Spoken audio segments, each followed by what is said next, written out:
his dad was a driver, and his dad had a lot of like pride and joy in the profession, and he felt like that is slipping for him. And he wants that back, and he wants that back for himself, and he wants that back for his children.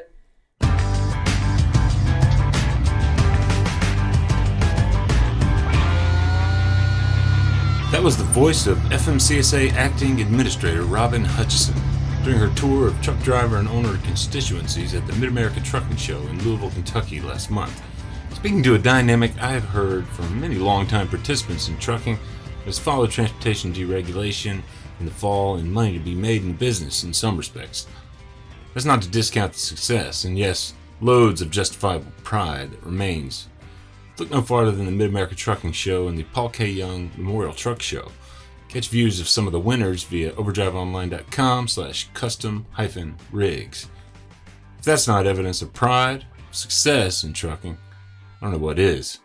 I'm Todd Dills, and in this edition of Overdrive Radio, we're going to hear more from Acting Administrator Hutcheson, who brought up that notion of dwindling pride during the media roundtable she had with reporters from trucking media to answer pre-submitted questions.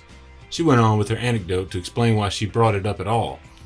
It came in response to a question about some of the roundtable listening session type meetings she'd been a part of with the DOT broadly and FMCSA specifically to date. And I think that has stuck. I know that has stuck with this team hearing things like that. And it's a point of reflection for me in that when we go and host roundtables, we hear the stories of people. And the people who share their stories might be talking about an issue that isn't squarely in the authority, and I say that's sort of like in the authority of the Federal Motor Carrier Safety Administration. But yet we know that a driver who is, not tired or is well compensated or has everything going for them is very likely going to be a safer driver out on the road. So we care really about all of it. Yeah, it's Meet Your Regulator Day here on Overdrive Radio. I think there's plenty to gain, particularly for those of you in the audience who engage with regulatory processes, to getting to know the FMCSA administrator. There wasn't much in the way of news that emerged from the session, but we're going to hear it in full today regardless. Then, perhaps more importantly, we'll pick up where we left off in the last podcast from my post-Partners in Business seminar discussion at MATS with a cross-section of owners about business preparation and planning, about cost and revenue strategies, about income, and more, with owner-operators Raeshawn Lucas and David Nihart, budding small fleet owner Pete Anderson, and others. On the other side of the break, for a quick word from Overdrive Radio's sponsor, we'll pick up with the voice of FMCSA Public Affairs lead Martha Threet, who relayed reporters' questions to the administrator in the session, so stay tuned. First Guard provides commercial truck insurance to leased owner-operators done right, as we've done for more than 80 years. We provide physical damage and non-trucking. Many companies make you pay up to 6 months of insurance premiums up front, but not First Guard. We bill monthly, so you get quality insurance without needing to pay a lot of cash up front. Go to firstguard.com. That's stguard.com. First Guard. We speak trucker. Let's talk. Martha Threet with FMCSA Public Affairs, followed by Acting Administrator Robin Hutcheson. The way this is set up, I asked you guys to send in your questions. We did accept your questions. And for time constraints, we did combine some of the light questions. So we will be combining those together. And also, if you have follow-on questions, feel free to email me or our press shop, and I'll make sure everyone have those proper emails. So we can get started.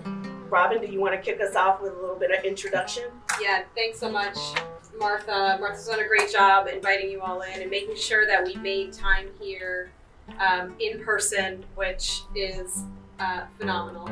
Really great to be here. So thanks to Martha and Claude and Jack, and we have a couple other FMCSA folks with us as well who are here to support the show and to support the trucking industry and to support safety out on our roads. And if you get a chance, just make sure you head over and just say hi colloquially. I really am thrilled to be here. I am here on behalf of Secretary Buttigieg, and I don't say that lightly. I say that because he is committed to trucking. there isn't a day, a week, maybe not a day, that goes by that there isn't a direction, assignment, a question, or idea that comes from the Secretary and the Secretary's office. So I'm here as the acting administrator of the Federal Motor Carrier Safety Administration, and I'm also here on behalf of Secretary Buttigieg and his commitment, and the Biden administration, who is very focused on trucking and a healthy and safe trucking economy system. So I think I'll stop there because a couple of folks had questions about me and my background, so I'll hold on that introduction to say thank you so much for being here. I'm very glad we had made this time to just share some information, and I will turn it back to you now. Okay, great. So we want to know a little bit, during your tenure as the Director of Public Works for the City of Minneapolis and Transportation Director for Salt Lake City, what was your personal experience with CMV industry, and what have you learned about the industry during your time at DOT and FMCSA, and how are you able to mingle those two experiences to lead the agency today? I've gotten this question quite a bit as I've started this position. I've been in it for a couple of months, and I've been in transportation for about 25 years, comprehensively, all modes, all over the place. Private sector first, then public sector, Salt Lake City, then City of Minneapolis. And the City of Minneapolis job, Public Works, had the most analogs to the job that we do at FMCSA. I loved that job. I know I love this job too, but I loved that job because in any 1 week I might be presenting to a city council on policy and riding along on a bridge inspection, or checking out a new fleet purchase that the fleet director made, or standing in front and testifying at the state legislature, or cleaning a storm drain. It was such variety. And the thing that I liked the most about it was about operations in the field, and it was about taking policy and making them work in the field. That's a good fit. I'm excited to take that kind of skill, to take policy and make it work in the field, both for the 800 field employees at FMCSA, but also for folks who are out there driving and doing the work. More specifically, we sort of lived and died by how many CDL holders we had. We had a full complement. This is Minneapolis, right? Full complement of 56 plow drivers, and we needed to fill those seats every time it's snowing, and it was not easy to have a full roster. So we started our own apprenticeship program, sent folks to community college, paid for them to get their CDLs, hired them back on with more pay. And we're kind of doing that here at FMCSA too, really focusing in on CDLs, making sure that folks are trained, making sure that people are successful when they come back with the skills. So those are some of the analogs I can say. Second part of the question, a little bit different. I had to think about this a little bit. Like, what am I learning here? You probably all read my bio. This is my first go round in the U.S. federal government. I don't come from the Beltway. I'm not from Washington. I am still learning the ropes in some ways, and in other ways I got an amazing crash course. In a good way, by spending the first year of my work at US DOT in the Office of the Secretary as the Deputy Assistant Secretary for Safety Policy, where I worked on the Bipartisan Infrastructure Law, and I worked on the National Roadway Safety Strategy. So I learned pretty quickly that we need more resources. We need more resources to do the critical work that we need to do. And I learned that transportation can be bipartisan, and that we can work together for things that really uplift safety. I work primarily on the safety components of the Bipartisan Infrastructure Law. I'll say too, I work really hard on the bridges part too, because as being in transportation, public works, and roads, bridges also really important. And then the National Roadway Safety Strategy, it's really clear that there is violent agreement that safety is a priority out on our roadways, and that's a good thing to be working with when you come into a new position here. But you did mention the Bipartisan Infrastructure Law. So a lot of that law has given mandates to FMCSA. Two of them being is the Truck Leasing Task Force and the Women of Trucking. Advisory Board. And we want to know, tell us the current status and what will these programs provide? What meaningful recommendations are we looking for? And how will FMCSA select trucking industry representatives to participate on these panels? Yeah, the Bipartisan Infrastructure Law did a lot of things. And it's interesting that, maybe not so much interesting, but there's a tendency to go straight to how much money there is. And believe me, we are thrilled with the increase in resources, financial resources we have to do our jobs. And it is significant for FMCSA. It's, in some cases, like a 60% increase in some areas of our work. And that just goes straight out to communities to do their jobs. Embedded in the Bipartisan Infrastructure Law is a lot of policy, a lot of pretty interesting policy. And some of that is tasked to us at FMCSA.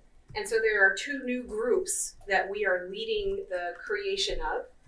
And just a few weeks ago, the Secretary signed the charters for them, which means they are officially sanctioned groups that can now be convened. We're taking them in order. The first one, we issued a press release last week, is the Women of Trucking Advisory Board.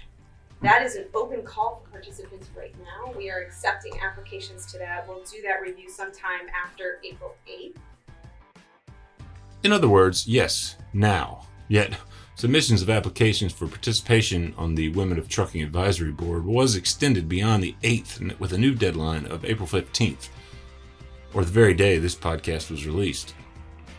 Acting Administrator Hutcheson explained a little more about the new board, again required by Congress in the infrastructure bill last year that she spent so much time working on DOT priorities for in the Secretary's office last year. It's somewhat prescriptive, the membership of that group, so we'll have to kind of stay in line with what the legislation has laid out for composition.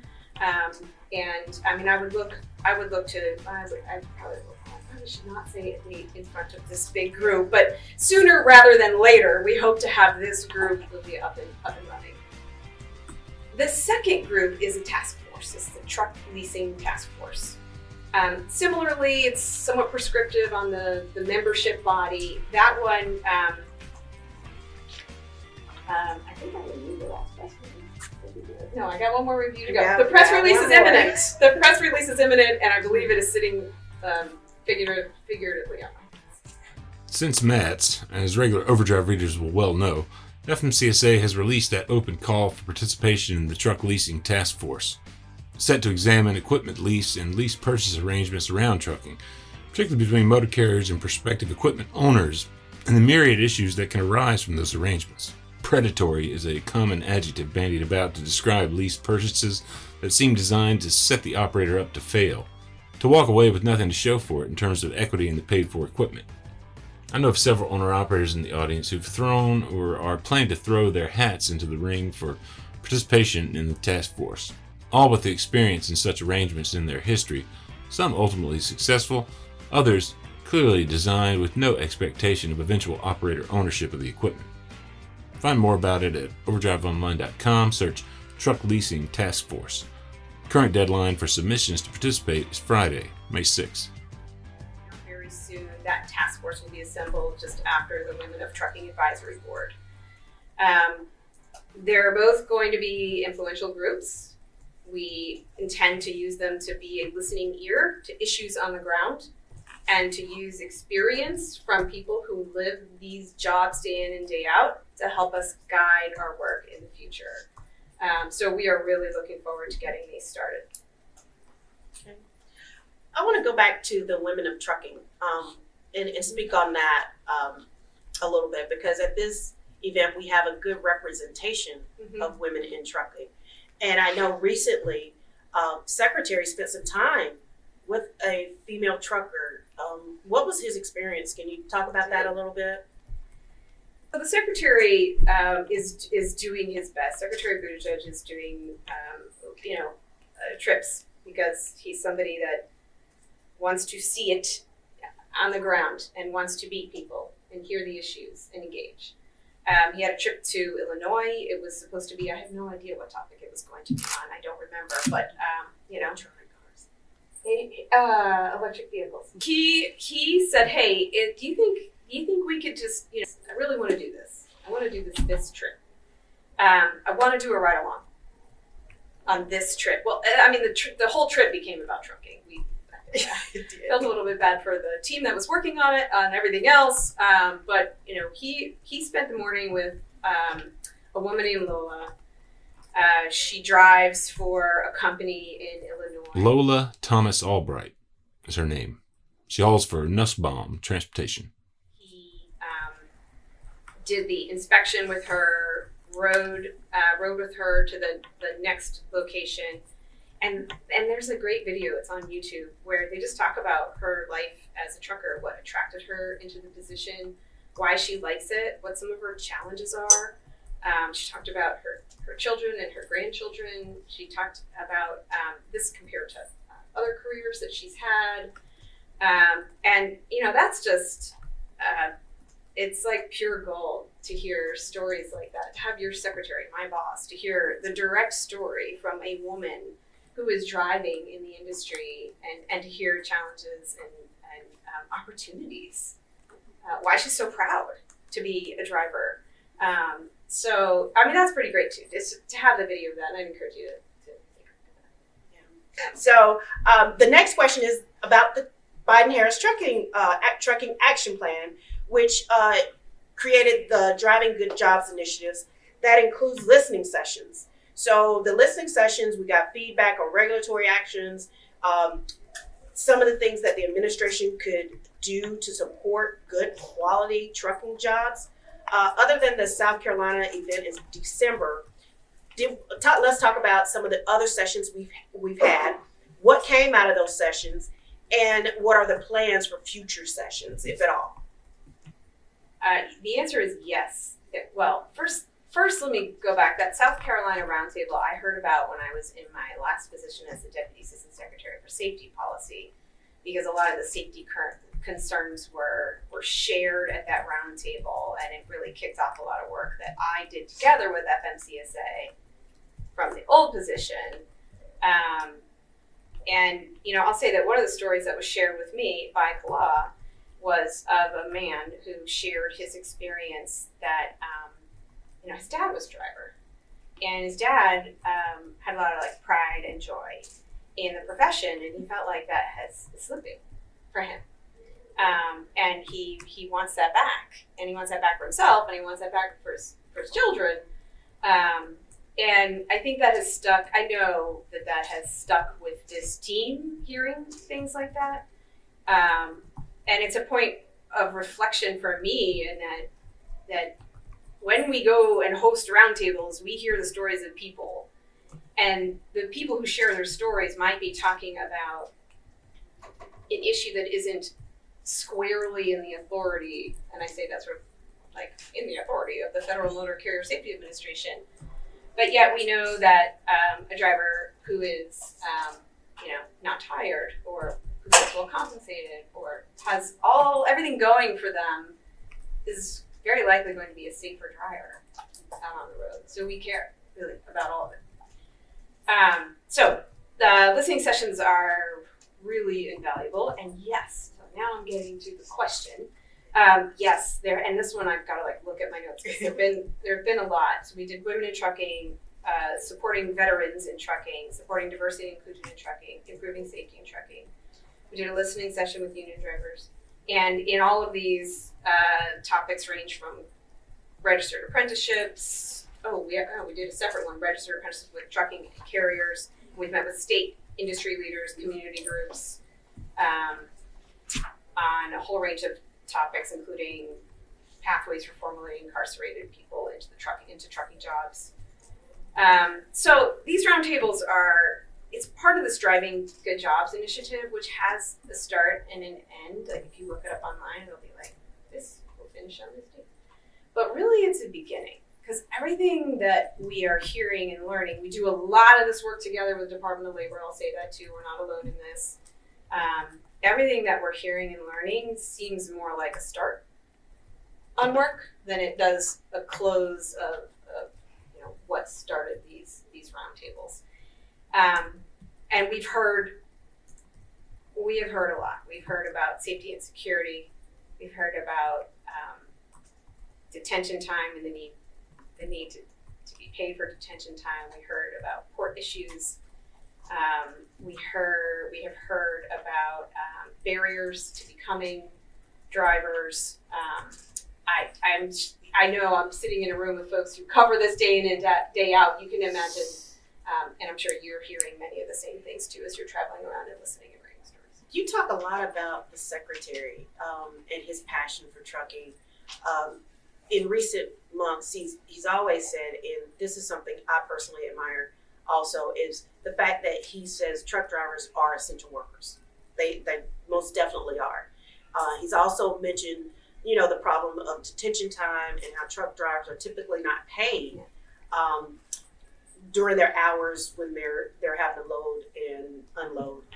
So as part of the Bipartisan Infrastructure Law, we're charged, FMCSA is charged with tasked with 2 studies. And those 2 studies are truck driver pay and unpaid detention time. So what should we expect as far as time frame for these? And based on their findings, what would be our follow-up actions as an agency? Or would that be determined by the studies? I'm going to start by talking about the studies themselves and where they are, the status of them. So driver pay and unpaid detention time are separate studies. We are partnering with external professional research institutions to do these studies. We are writing scopes of work now.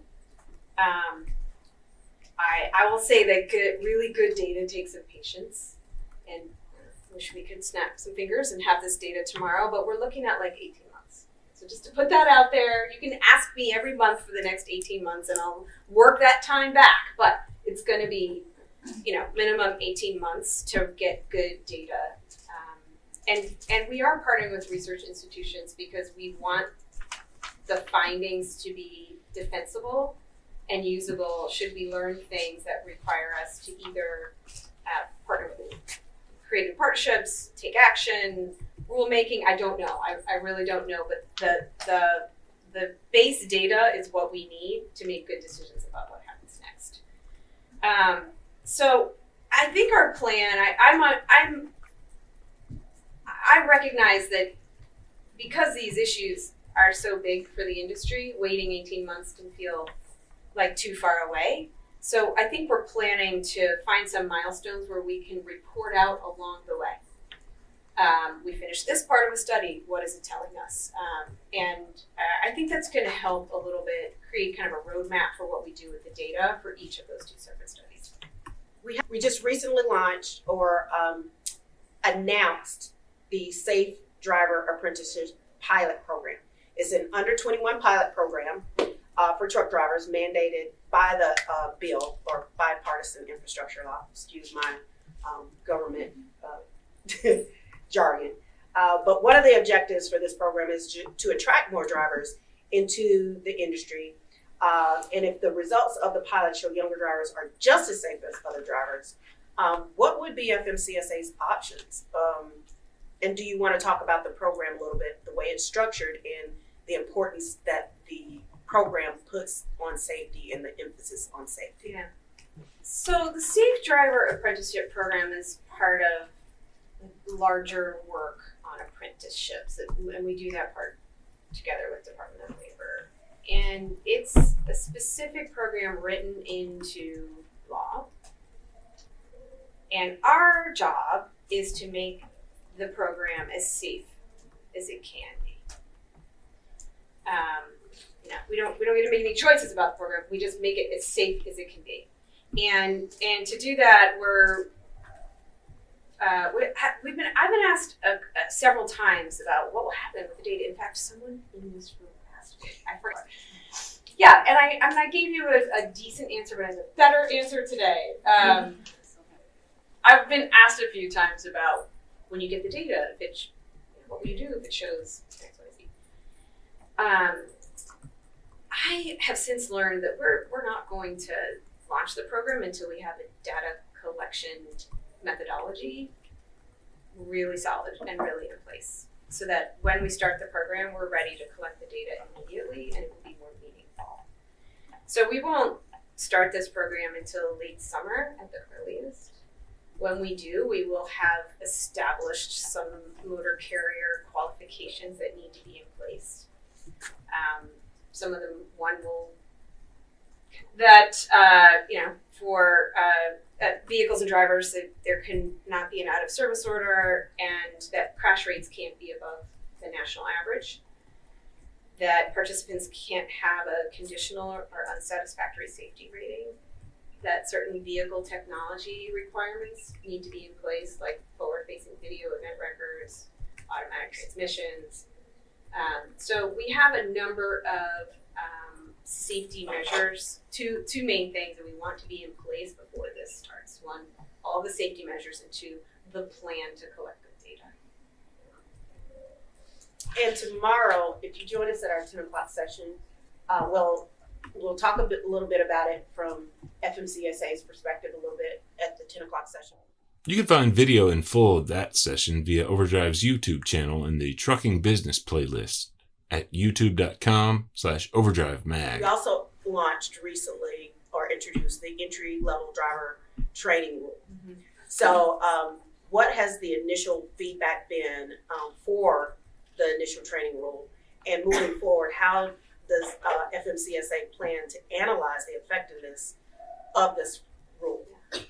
Well, we launched this like my second week of work, so I wasn't nervous at all. It was not nerve-wracking. I would say it's gone pretty well, but I will say this to anyone who chooses to listen or read your publications, that we are well aware that when we roll in with new rules and requirements, that there is an adjustment period, and we thank everybody for working in partnership.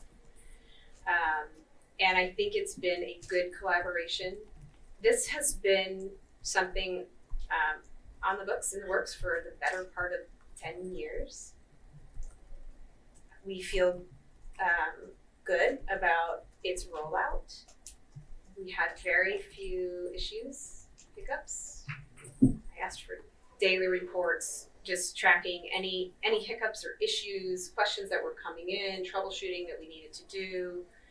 And as part of those daily reports, we tracked the increases in training providers and locations for training, and they kept going up every day. And there's approximately 10,500 training providers in 17,000 locations across the country.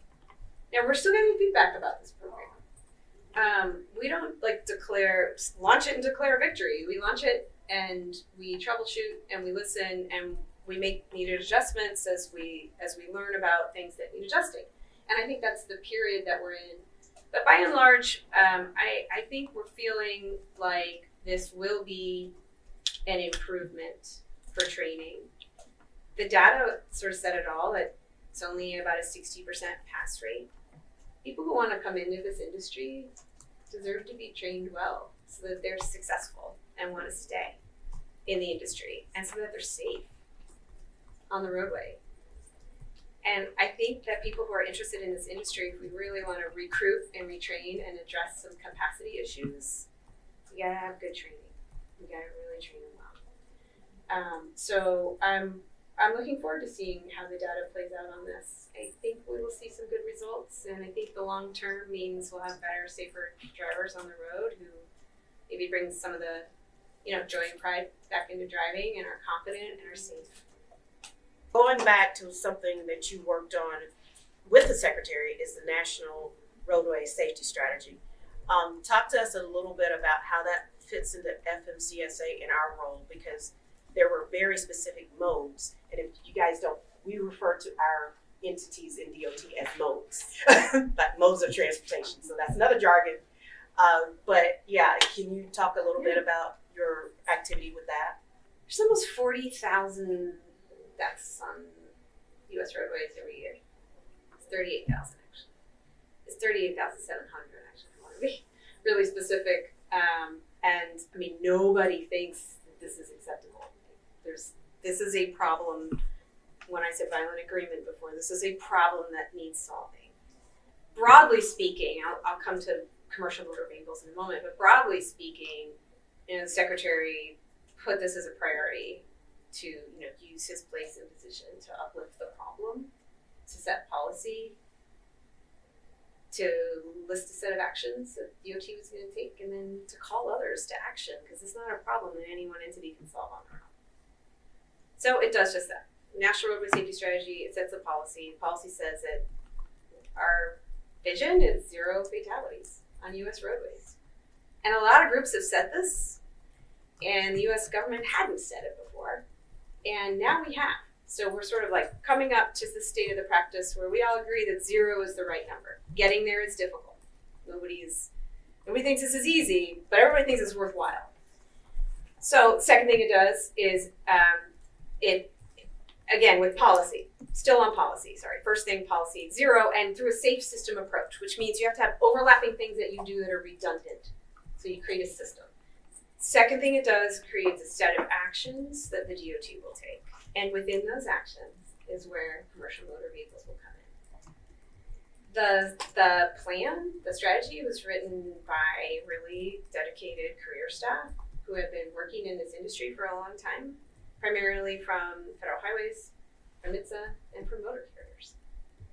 So I'm in this really great position, and I go back to my experience, and what I like in jobs is that I get to do some policy, and then I get to implement and do the operational side, and I get to do that now and take pieces of this National Roadway Safety Strategy and implement. So the parts that we will implement related to commercial motor vehicle is looking at high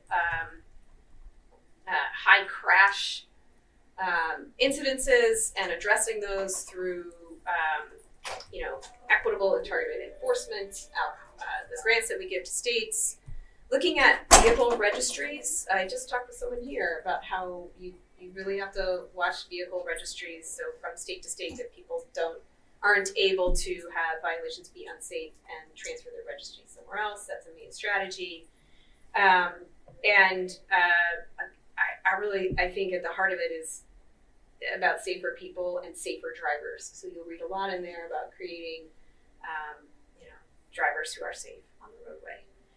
There's like 30, 40 something strategies in there, and I'd encourage you to look at nrss.org and you will see it all. The URL Hutcheson noted there is an inactive page, actually. Find the full National Roadway Safety Strategy via transportation.gov/NRSS. But how do we plan on working with federal highways across DOT to work with the truck parking shortage? What are our plans? What have we done? Are we listening? Can you give us a little bit of insight on the truck parking shortage? Sure. It's like top 2, 3 in issues that we hear about. Letters have gone, let's say, to the top, of the U.S. government, highlighting this issue. And it's not something we didn't know before, but we're really feeling the urgency of the situation. We're looking forward to working on this, picking up some of the really great work that the Federal Highway Administration has done and trying to accelerate it. We know we need to work on that. We know this needs to be addressed, because when we hear over and over again, I would be a safer driver if I could have a place to rest. It's kind of up to us to make sure we're focusing on that and doing everything we can to encourage that to happen. So a few things. One, and again, I say this, Federal Highways, it has to be a partner with us in this, so we're working very closely with them. And Secretary Buttigieg actually testified about this to Congress and answered some questions about it right on the spot with some commitments to focus on this. And he did a better job than me. I can't remember off the top of my head. He listed all the eligibilities that states have today to use their funds to invest in more truck parking. DOT Secretary Buttigieg referenced all of those eligibilities when he addressed the Truckload Carriers Association's Truckload 2022 conference in March. We've written about many states through the years who've made good on grants from federal dollars in this regard, notably in 2021 with a story about Florida DOT's success utilizing the tools in part enabled by the Jason's Law legislation of a decade ago. Search the truck parking impact of Jason's Law at overdriveonline.com to find that report. So one, looking at what eligibilities, what money there is today that can be used for truck parking, and how every state's freight plan should include truck parking needs. Two, like the National Roadway Safety Strategy, we can't really go this alone. We need to work in partnership. There are opportunities for public and private partnership. There is a coalition that meets and discusses. It hasn't met in 18 months and will reconvene that soon.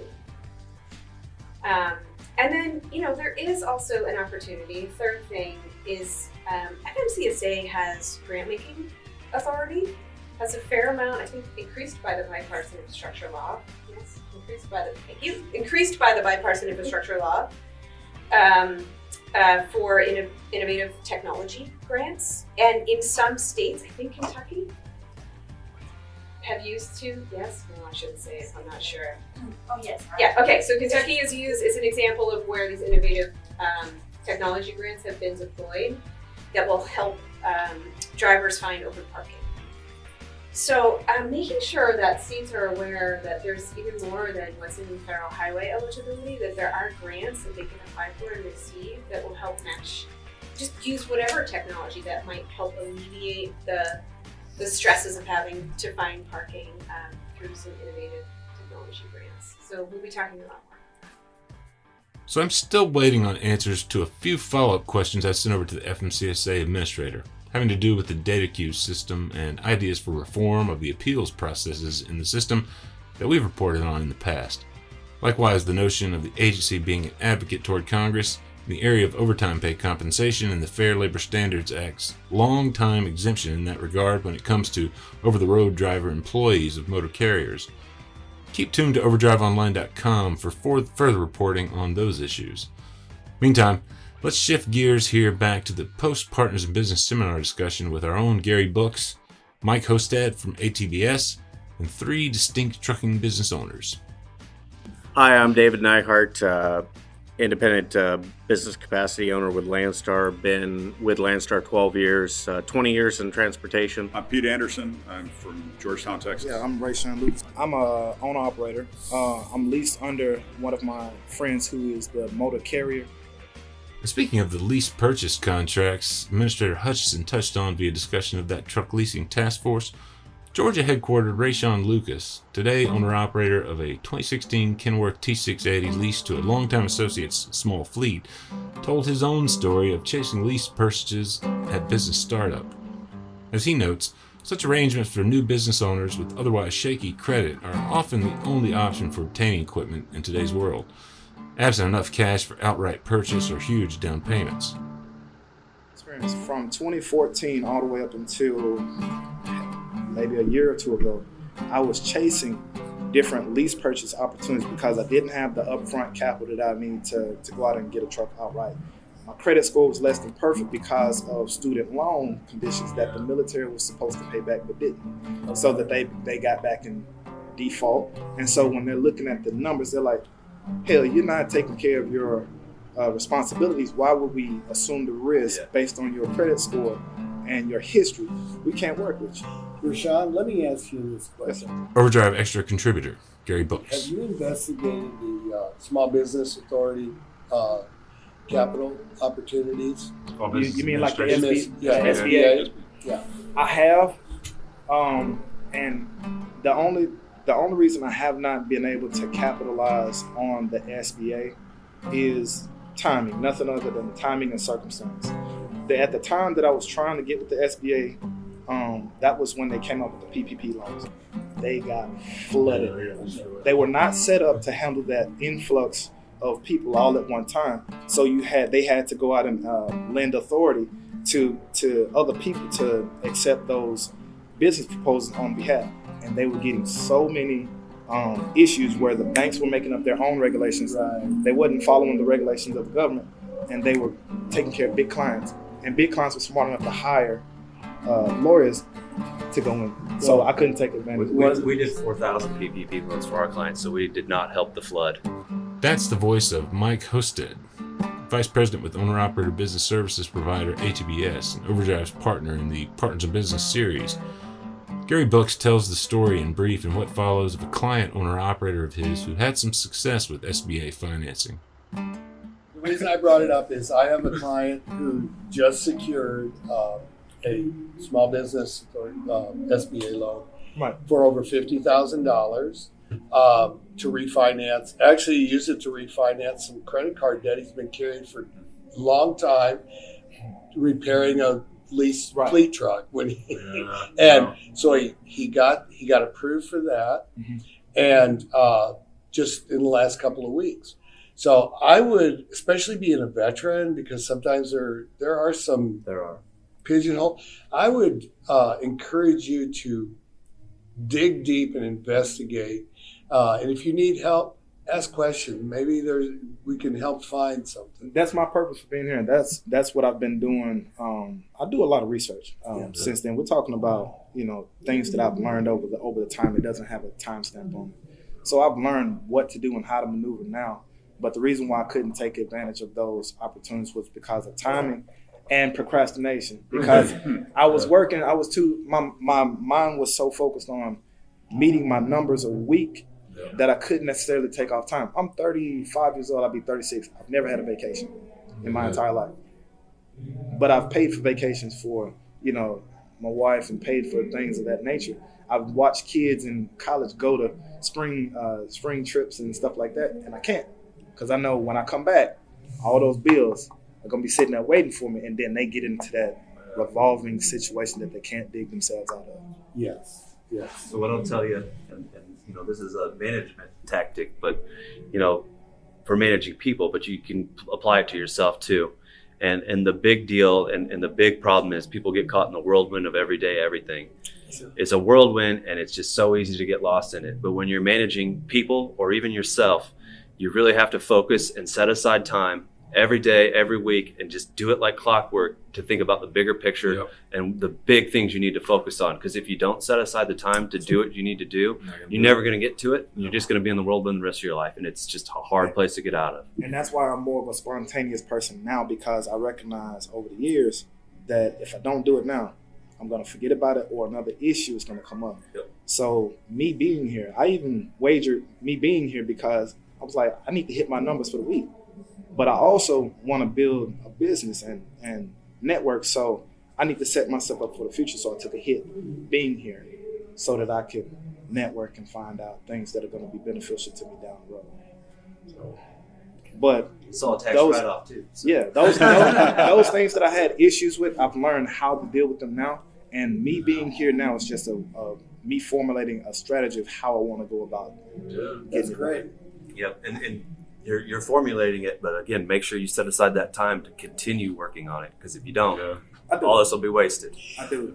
Sundays is usually, or the weekends, anytime that I'm at a receiver and I have like hours to sit and wait, I'm always daily planning. Even while I'm driving down the road, I'm planning how to make my business more efficient. I'd suggest the idea of an accountability partner, and often that's the role I play with people, is to hold them accountable. I call up David and say, David. That would be Southwest Ohio-based owner-operator David Nihart with his 2007 Volvo currently leased on with Landstar. As noted, his ears were likely burning at this point. He was there in the room with us at Matt's. I called him on his way down here, and I said, David, what problem are you going to solve at the truck show? Do you remember that conversation? I do. Yeah, the three things. And you know what it did? I said three things, but I said, what problem are you going to solve? Not try to solve at the truck. And I could tell it went a little bit like this and then stopped. And then I threw in the next part. I said, and you can't spend any money. And that's when I knew it threw him for a loop, because it was like, but there's a purpose to why, because the time I spent working with David, there was a reason why I said that. I'm not going to tell him what it is yet. But an accountability partner, whoever that is in your life, or if you need someone, that's someone you can find who, they're not going to beat you up, but they're going to be there to support, but be honest with you. And you got to build that trust. As owner-operator Raeshawn Lucas notes in what follows, you can find those accountability partners, though, in all sorts of places, including among your fellow owners and drivers. Accountability is I have a network of drivers that are more successful than I am. I don't measure success by finance, but they're where I want to be. They have their own authority. They've been running it like clockwork. They're older than me. And I talk to them. Everybody, I'm probably the only person that's like trying to get everything situated. But my mindset of how I want these things, I don't need a mentor. I need people that can point me in the right direction, because over the years I've learned my own questions. There's a difference. That's a difference. Yeah. So, well, Pete, what do you, we heard a little bit about where you're at. When you go home, well, like I said to David, I said, what are you going to solve? You feel like you're solving some problems here? Gary's addressing the question to Pete Anderson here, who in the previous part of this discussion detailed his moves toward going out on his own over the road with a small fleet after years in vocational trucking management. The trip for me has been kind of an expeditionary thing. I've been trying to really soak up information. Okay. Maybe not necessarily solve problems I've identified, but identified problems I may have. Good point. And build those resources, through, meeting people at the show. This small gathering here is great. What these guys were talking about, being a number to a big fleet. I want to start out with hiring a driver that's not going to feel like, I'm a fleet owner and I don't have time for him, kind of thing. The truck they're going to be in is the best thing I can provide for them. And my goal is to, take care of them. If they've got a son that's playing football on Friday nights and they want to be home to watch them play, I'll do everything I can to route them back through the house on Friday, and that they can get their reset starting Friday. And so you've got that vision. Absolutely. So when you return home, the question is, what's next? Boy, I don't know. I'm probably sitting down and probably writing out everything I've got in my head to make sure that I get everything covered. The job, as I referred to it pretty much to everyone I've spoken to yesterday and today, is I still have a job that's paying the bills, and I'm carving out time like these guys are to do their thing on weekends and what have you. And take that time and sit down and gather my thoughts, write everything out, finish up the business plan, make sure it's good to go. And have you got a business plan started in writing? It is. Okay, good. Yep. What I would tell you is what you're thinking about now, write it down now. Yeah. Because by the time you get home, half of it will be gone. And I'm sitting here without a Forget a procrastinator. I could have gave you some help. And what I coach them is, when you write it down, it becomes more real. Oh yeah. Absolutely. Just like Mike said, write it down. When I retired as planned, actually a little early because of good financial fortune. Yeah. And I had some operators who were like, well, almost instantly when I shut the key off, they're like, well, you don't know anything anymore. And I'm like, what? I didn't understand that. And I wasn't one who said, I'm shutting the key off and I'm moving to an island somewhere. I did a lot of mentoring, a lot of help with people, and I'm into volunteering. So that's why I started what I did, partially. And when I stepped back away from the actual day-to-day driving, doing that far enough, it's like all of a sudden you could see the panoramic. You could see things. And I mentioned earlier, I think to Todd, I'm like, yeah, it feels like, man, now I got it all figured out and it's time to quit. But that's part of, and I'm not saying that when I discuss an idea that is the answer, but if it stimulates you to find a better answer or solution, to me, that is what can be gained. Yeah. And I'm not the kind of person that, like, this is the only way you got to do it 100%, whatever, because everyone is so different. And that's part of what we talked about when I started, the customization of they help because where you live, your personal, your family, your things like you're a veteran. Were you a veteran by chance? I was not. Okay, thank you for your service. So, David, you weren't a veteran. No, but there's other special needs there for everybody. In short, yes, there's no 100% correct way to accomplish anything. Finding your own business goals and your own processes and partners to make them happen is, when you're in business for yourself, pretty much up to you. Speaking of which, at this point in the talk, I pivoted back over to owner-operator David Nihart to ask about those problems to solve at MATS that Gary mentioned earlier. And I said, David, what problem are you going to solve at the truck show? And you can't spend any money. Owner-operator Nihart had made a short list of 3, which he spelled out his progress on for us there the second full day of MATS, with 1 day to go.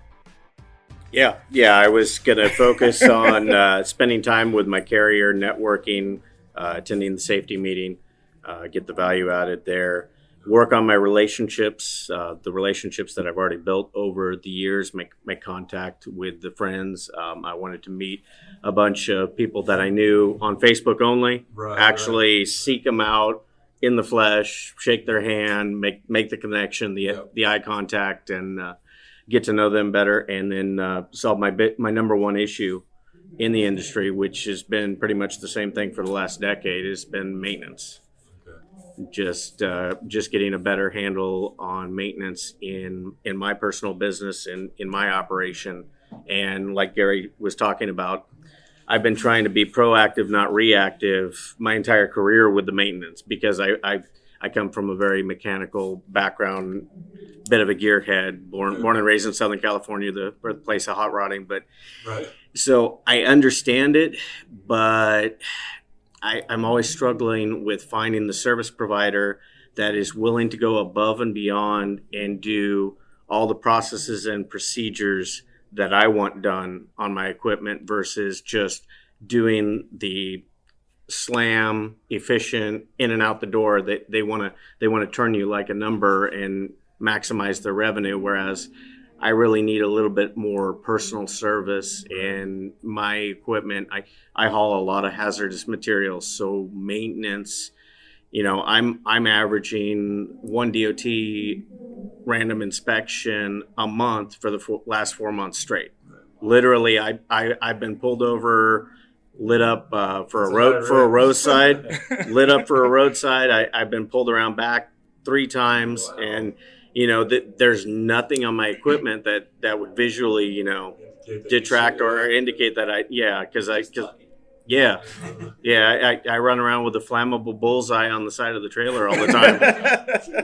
So have you made progress on maintenance in terms of leads on service providers and or just discussions about it or learning more about certain particular problems? Yeah.